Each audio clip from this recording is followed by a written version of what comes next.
there, my name's Crystal. Welcome to my channel. I typically talk about motherhood, grocery shopping, home type of stuff all the time on this channel, but for the month of May, I've been focusing a lot on sun safety and sun protection. And the reason because it is Skin Cancer Awareness Month.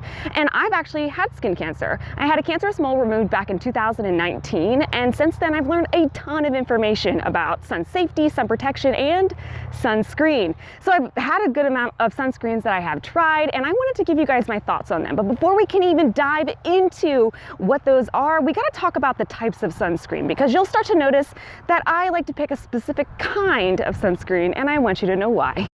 Wow, found some shade. Okay, that was a bit too much.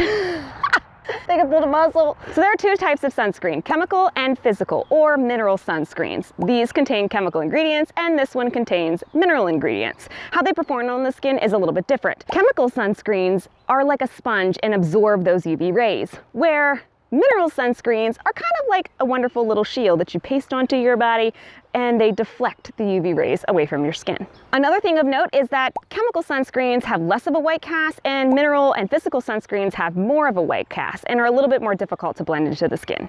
Now, it's important to note that some people question chemical sunscreens because recent research has shown that those types of chemicals are absorbed within the bloodstream, but the FDA is still investigating this, and they haven't been able to determine whether or not certain levels are safe or unsafe. Mineral sunscreens have also been questioned because of the nanoparticles. Because they're made of titanium dioxide and zinc oxide, those are mineral powders that they then turn into a liquid form. So a lot of people are concerned about those small particles getting into the bloodstream or through the skin. Regardless of what you think about either of those things, wearing sunscreen is a big way to protect your skin from sun damage and skin cancer, because like, who wants that? And I don't want you to have that, so don't be like me. Let's talk about some sunscreen.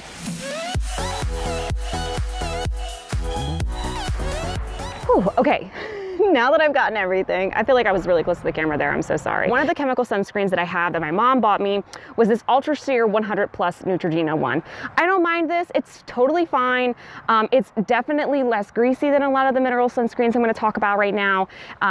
So it works. I'm gonna wear it because my mom bought it for me, and I need more sunscreen because I've got a lot of empty bottles here. So another one from the Neutrogena line is their Sheer Face Dry Touch Mineral Sunscreen. This is like cement, okay? Rubbing this into your skin is so difficult. If you are gonna be outside for a really, really long time and you really need some intense, and I mean intense coverage, AKA you gonna be Casper the Ghost, this is the sunscreen you can wear. I do not recommend for anyone with any deeper skin tone than mine, and I am like the far fair. Another one that's quite difficult to rub in as well, and the one that I'm actually wearing today, I wanted to try it again because it had been a while, but I just don't like it. It took forever to rub into my face.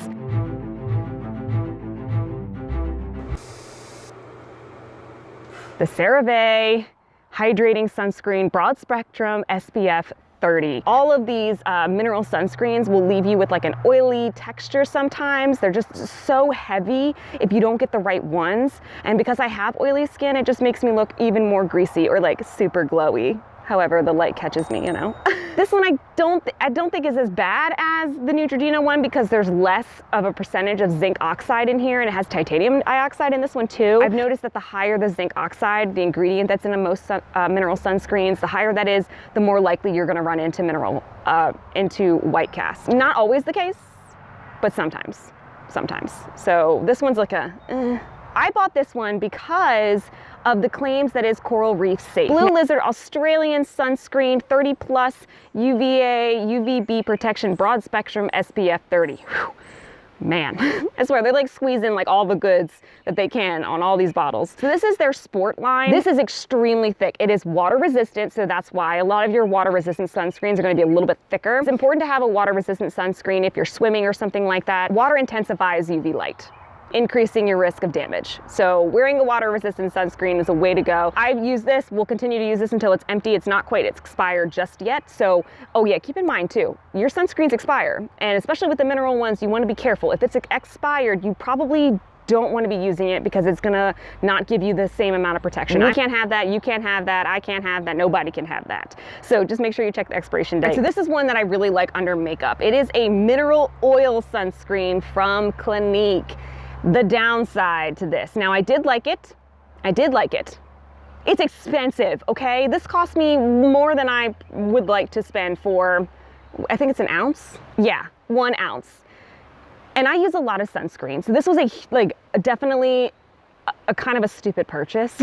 I'm not gonna lie, I was just like, oh, I did like this one, just that price tag is just ridiculous.